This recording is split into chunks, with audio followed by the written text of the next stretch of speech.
Zaten evine. Tamam usta. Odan nerede bak? Odan evine. Tamam. Şuraya koyalım. Nereye koyacaksınız bunu? Emidan ya o da zarada. Tamam. Buraya. Şeyi indirelim. Tamam mı? Tamam. Ben de yardımcı olayım. Tamam.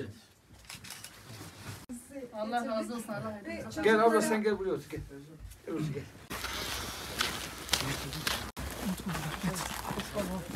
İyi abi.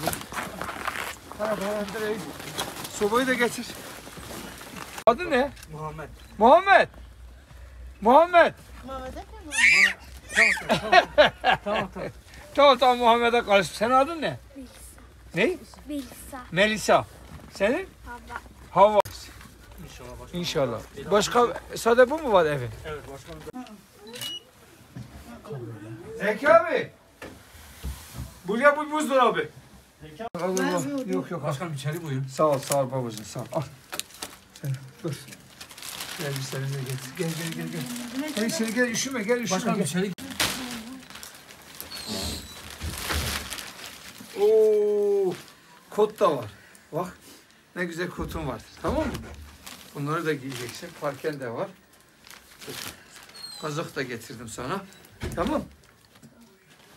Güzel bir şekilde. Maşallah. Tamam. Tamam Melisa. Tamam.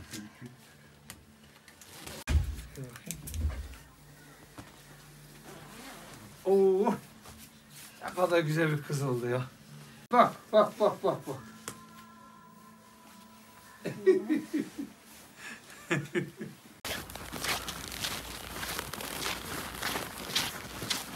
Var mı hadi? Ne Allah? Modelem bakıl babayı teki. Sobayı getir, ver bana.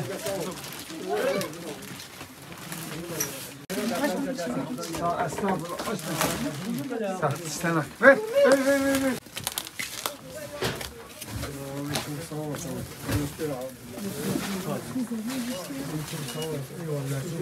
Şey giy.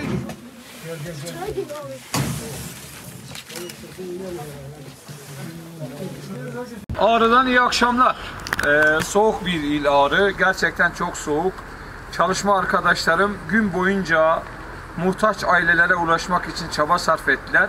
Biz de belli başlı yerleri ziyaret ettik. Şimdi gündüz çalışmaya başlayan çalışma arkadaşlarımla birlikte biz de bu saatten sonra muhtaç ailelerimize ulaşmak için çaba sarf edeceğiz. Gördüğünüz gibi yanımda kömür, soba, ihtiyacı olan ailelere kendi ellerimizle ulaştıracağız. Gerçekten zor durumda olan insanlarımız var. Sobalarımızı aldık, kömürlerimizi aldık, gıdalarımızı aldık. İnşallah 4-5 saat gün boyunca arkadaşlarım yaptı bu işi ama bugün bu saatten sonra da 3-4 saat ben o muhtaç ailelere, o zor durumdaki ailelere hem onların sobalarını götüreceğiz, hem onların gıdalarını götüreceğiz, hem kömürlerini vereceğiz. Bugün burada benim çalışanlarım gün boyunca bu işlerle uğraştılar, muhtaç ailelere ulaşmaya çalıştılar. Biz Sayın Cumhurbaşkanımızın da talimatları doğrultusunda kendi insani ve vicdani duygularımızla burada bugün Ağrı'da -25'lerin üzerindeki bir soğukta gerçekten muhtaç olan ailelere ulaşmak için çaba sarf ediyoruz, çaba sarf edeceğiz. Bu bizim görevimizdir. Aynı zamanda bizim insani görevimizdir. Aynı zamanda bizim İslami görevimizdir. Bizim inancımıza göre muhtaçlara yardım etmek bir görevdir, bir insanlık görevidir.